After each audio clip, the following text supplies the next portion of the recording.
we are going to talk about patience because I did a little bit of research. Not research, I just looked up the definition. And I wanted to read what the bishops over there in the New Oxford Dictionary, what they describe or define patience as. The capacity to accept or tolerate delay, trouble, or suffering without getting angry or upset.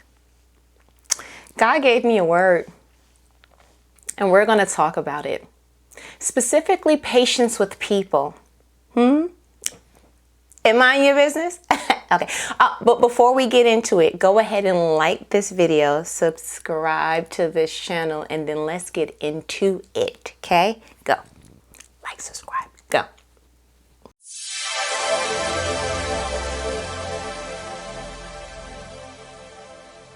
Patience. I'm getting ready to get in your business. Listen, I was able to have the front row seat of someone who was extremely irritated over the past week or so. And God gave me a gem that I said, we're not going to gossip, but we're going to pull the lesson from somebody else's wound. Okay, great. He said, certain people are not patient because patience wasn't shown to them. Yeah, the reason why most people get so irritated, so upset in a particular area, be it work, be it parenting, be it family, be it relationships, whatever it is, it's because when you look back down the line of their life, you can see that someone was not delicate with them. In all honesty, patience literally is, how delicate are you with something? Take, for instance, a baby. Imagine a baby taking their first steps and then they fall after step 1 and 2. I don't know a parent on earth that was like, oh my gosh, here we go. I can't. Like, when are you going to learn? When are you going to get it? That type of energy would be not only frowned upon, but it would be weird. Like, why are you expecting for a newborn to master it? Don't you see the attempt? Don't you see the agony that comes with having to pick up the baby, but more so the baby having to be picked up by you? Don't you see the level of wanting to explore? Don't you see? And that's it right there. We no longer applaud people for their attempts. We started off that way. They crawl like, look at, go ahead, yes. And we do all of this at crawling, at rolling over, at growing your first tooth, at all the little things that don't even look like it's even close to the 32 teeth that you need. This one, why we giving so much play to this one? Why we clapping and doing so much on crawling? They're going to have to start running after a while. But in some sense, we always had it in us to actually applaud the small steps. Say mama. Say dada. We did all this, and then when we get to certain places in our lives, the milestones look like, okay, you got your entry-level job position. Okay, you started your little business. Okay, but when are you going to start? Okay, well, you've been at the job for this long. Why aren't you master of all things with this process? Okay, you've been in this relationship this long. How come you are not a master of all things of a person that lived so much life before you, but you're supposed to be master of getting everything that they like, they don't like? What about just the applaud of, I see that you tried. You know I hate when you leave the toilet seat up. And look at you. That one time I didn't fall in the toilet. Look at that. I seen that one time you didn't drink out of the whatever. Oh, look at that. Instead of looking at, oh, we so far from where the irritation is just completely not existing, why not get to the point that you're like, okay, 1, 2, and be genuine about it. Be genuine about somebody's attempt. Be genuine in somebody's, I tried. Be genuine in somebody, you took a step, but you fell, but it's cool because I know that you're going to eventually walk. Like, why don't we be genuine in that? And so you look at your life in a sense, if we was to get into your business a little bit, okay, right? And we can see that the people who were caregivers over you were very harsh, putting pressure on you when you were just supposed to be a kid, giving you access to unnecessary adult information. And now you have all these things that your world didn't allow for you to be celebrated. It stopped at some point. So you're 75 or you're 80 on your test, or your room not being all the way spick and span, or you at least trying to make a meal, but you didn't clean up the mess all the way. Like some way your attempt stopped being applauded. And so you developed that callous in your own soul, in your own verbiage. And then you started serving other people that way. Why? Why? We figured it out. Someone did that to you. But the golden rule tells us in the Bible, do unto others as we want it to be done to us. Correct, paraphrasing, but you get the point. You see what I'm saying? And so if we just stop serving what somebody else served us, because all this looks like is assembly line. All this looks like is generational curses. All this looks like is, oh, she whooped you with an extension cord. I got whooped with an extension cord. We finna whoop you with an extension cord. Oh, you got called names and that were outside of your government name, and then you called me that. Okay, great. So then now I'm gonna call them that. And so now all we doing is the assembly line of no one ever changing. Grace never entering the chat. Nobody ever getting free from what was, because we always gonna give you what was is gonna be like it is. And so now at this point, when do we stop the assembly line of things that don't work and start introducing new things to the chat that looks like, when I'm angry, I won't speak to you. That won't be my first line of communication. And I should be aware enough to say, give me a minute. Because you know that once words escape, they can't be pulled back. Because you're aware that mama may have been may have had the temper. Because of the responsibility she had. We no longer have 8, 9, 10, and 12 children. So while you got the temper of someone who had 8, 9, and 12 children, when you have 2 to 4, confusing. While you then took that same anger and you have it without children, we don't get it. And so what we don't realize is you passing down the characteristics, and your variables are different. Why are you still responding the way she responded to her variables, and your variables are different? That should make you think. That should make you have to ponder. Because at this point, she may have had to have that. Raise 9 and 12 kids now. You'd be like, shut it down. Oh, you'll be gritting your teeth down to the gristle, huh? You'll be gritting them down to the gum line, huh? You'll be screaming and doing all kind of things too, huh? But you know what? Some of that should have dissipated, because you don't got that number no more.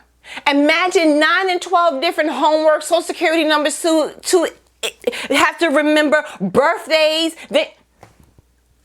I got an attitude and I'm not even there. I honestly could feel it. I was like, wait a minute. Every month you got to remember something. Who don't like what? Can you imagine cooking for? That's why it was like, you're going to eat what's on the plate. You're going to eat or you're going to be hungry. Because who had to remember what vegetable they don't like, what meat they said they don't want, what? You finna be constipated because you're going to eat this bread. I can understand it. Let me get out of the virtual, because I almost had to take on the attitude that's not even for me. Okay, great. That's not my portion. Thank you, Lord. Appreciate you. Because we shut that down. And then, I couldn't imagine.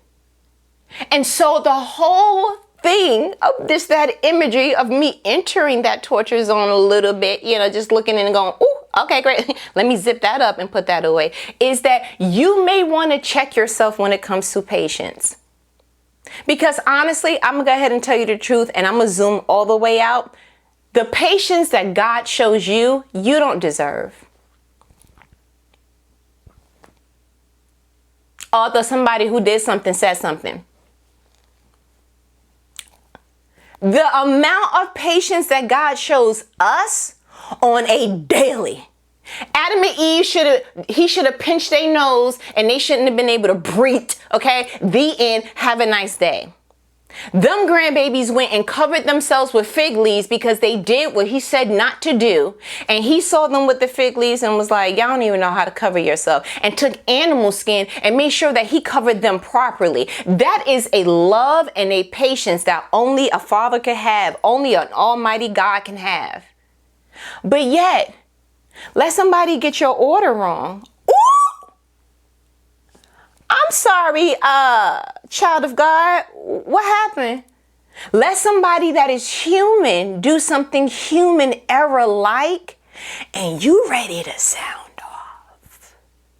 Why don't you retrace the steps of your patience? Why are you so impatient when you have such a patient God? Why are you so impatient?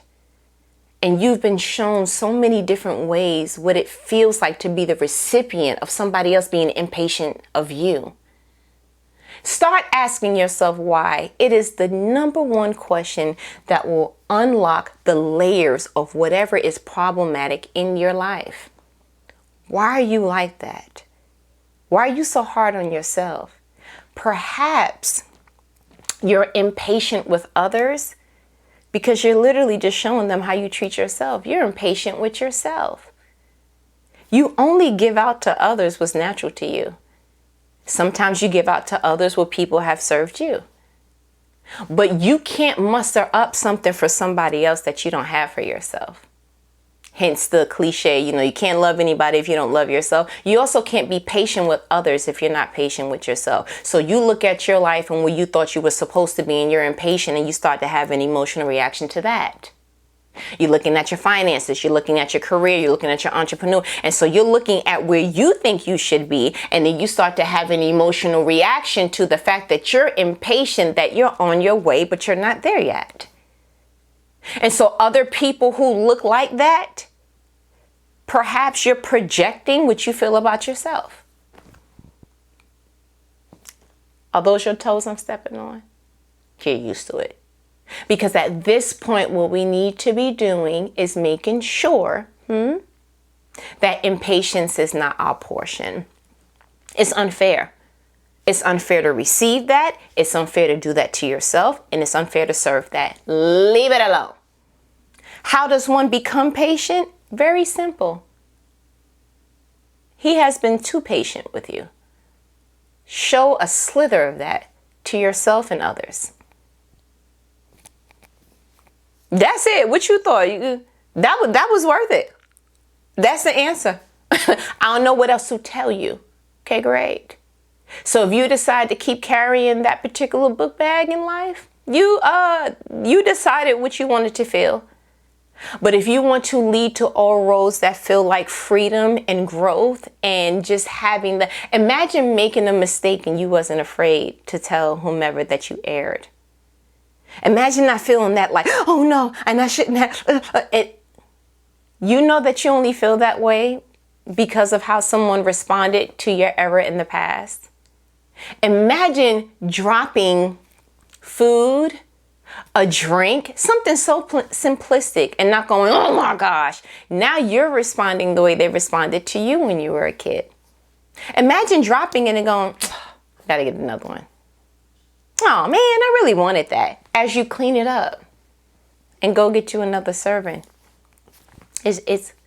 Imagine a life, dare I say, where you can make a mistake without the venom, without the anxiety. I made a mistake at work. Okay.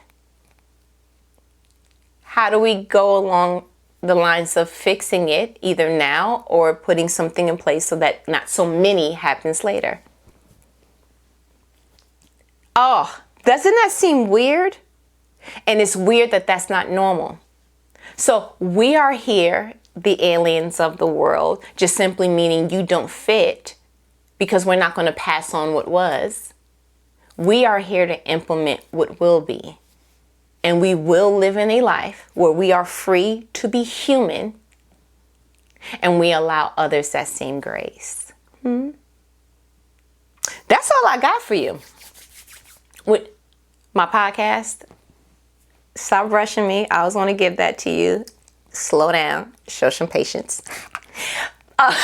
Podcast, Strive in Inspire. Strive in Inspire. She's everywhere that you can listen to something. Okay, great? iTunes, Audible, SoundCloud, all the things. Get it. Got it. Good. Okay, great. And these videos, we do them weekly, every Thursday. But did you like this video? Subscribe to this channel? Because that's what you got to do in the YouTube world. Comment, share, all of the things, okay? But I'm going to go ahead and let me go. Because you got podcasts and things to get to, and I don't want to stand in the way of ministry. We'll talk later? All right. Later.